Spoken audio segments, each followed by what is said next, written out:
எங்களது குரு ஜிபி மாதவாச்சாரி அவர்களை நினைத்து பிராத்மிக் பாடம் ஆரம்பிக்கிறேன். ஃபஸ்ட்டு வந்து பிராத்மிக் எக்ஸாமுக்கு தயார் பண்ணுறது கிராமர், கட்டளை வினை. கட்டளை வினை அதில் ரெண்டு ஃபஸ்ட்டு நம்ம பார்க்கணும். நீங்கள், நீங்கள், நீ வா, நீங்கள் வாருங்கள், நீ வா, நீங்கள் வாருங்கள். இது சப்ஜெக்ட். ஃபஸ்ட்டு வந்து ப்ரோனவுன் வந்து தும், ஆப். தும், ஆப். தும் வந்து சாதாரணமாக நம்ம ஈக்குவல் வைஸு நம்ம கூட கொஞ்சம் அதோட சின்ன பிள்ளைங்களுக்கு சொல்லலாம். ஆப் வந்து பெரியவங்களுக்கு சொல்கிறது மரியாதையாக. தும் வெர்பு வந்து ஃபஸ்ட்டு நம்ம வெர்பு வந்து 5 வெர்பு தெரிஞ்சுக்கணும். டெய்லி ஒரு 5 வெர்பு. ஆனா, ஜானா, கானா, கானா, லானா. ஆனா, ஆனானா வருதல், ஜானானா போதல், கானா சாப்பிடுதல்,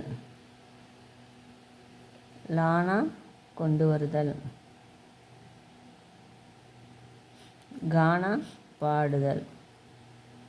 இதில் வந்து நம்ம வந்து ஃபஸ்ட்டு கட்டளை வினை நீ வா, நீங்கள் வாருங்கள் சொல்லணும். நீ வா.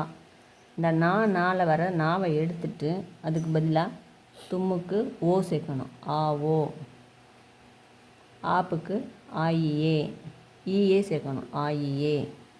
தும் ஆவோ, ஆப் ஆயியே. அதே மாதிரி தான் எல்லா வெர்பையும் அப்படியே நீங்கள் நாவை எடுத்து எழுதணும். ஜானால் இருக்கிற நாவை எடுத்துட்டோம்னா ஓ போட்டோம்னா ஜாவோ, ஈயே போட்டோம்னா ஜாயியே. கானால் இருக்க நாவை எடுத்துட்டு காவோ, காயியே. அடுத்து லானா, லாவோ, லாயியே. அடுத்து காவோ, காயியே. அவ்வளோதான். ரொம்ப ஈஸியாக எழுதிடலாம். ஓ இயே, இந்த 2 லெட்டர்ஸை மட்டும் நீங்கள் ஞாபகம் வச்சுக்கணும். ஓ இயே, ஓ இயே. ஆவோ, ஜாவோ,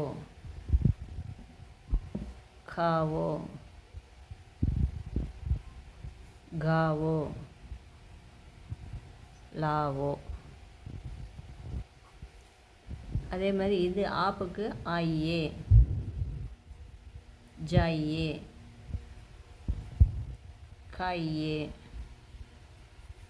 காயியே, லாயியே. இது தமிழ் மீனிங் வந்து நீ வா, நீ போ, நீ சாப்பிடு, நீ பாடு, நீ கொண்டு வா. இது வந்து நீங்கள். இது வந்து தும்முன்னு ஹெட்டிங் போட்டுக்கோங்க. இது ஆப் ஹெட்டிங் போட்டுக்கோங்க. आप आइए, आप जाइए, आप खाइए, आप गाइए, आप लाइए. அப்போ ஒரு இதில் வந்து நம்ம வந்து 5 10 சென்டென்ஸ் பார்த்துடலாம்.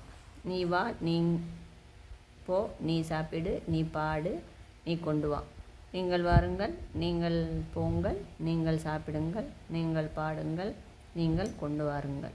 இந்த 2 லெட்டர்ஸ் ஞாபகம் வச்சுக்கோங்க. ஓ ஏ, ஆவோ ஆயியே. அவ்வளோதான்.